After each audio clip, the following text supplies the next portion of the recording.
Alaq сүресі. Рахман, әрі аса рақымды Алланың атымен бастаймын. Оқы, жаратқан Раббыңның атымен оқы. Ол адамды жатырға жабысатын жабысқақ жасушадан жаратты. Оқы, сенің Раббың асқан жомарт.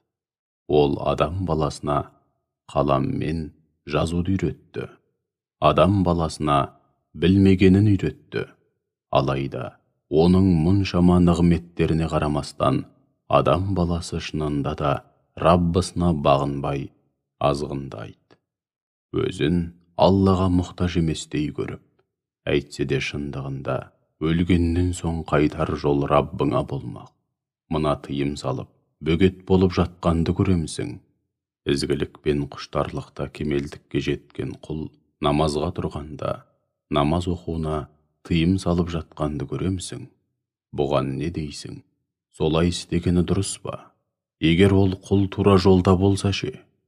Немесе ел жұртты Аллаға шын тағзым етіп, оған қарсы келуден барынша сақтануға шақырып жүрсе ше? Ал мынаған не дейсің? Бұған керісінше әлгі тыйым салушы адам ақиқатқа сенбей, одан сырт айналып жүрсе ше? Сонда ол Алланың кімнің не істеп не қойып жүргенін көріп тұрғанын білмей ме? Жоқ, бұлай болмайды.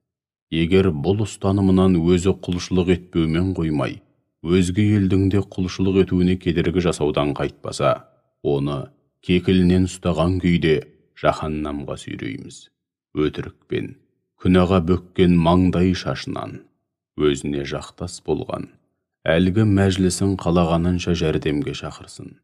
Біз де жаһаннамдағы жауапты періштелер, зәбәнилерді шақырамыз. Жоқ, оның бұл қылығы мүлдем дұрыс емес. Оған мойынсұнба, Раббыңа сәжде ет. Һәм әрдайым оған жақындататын жолда бол.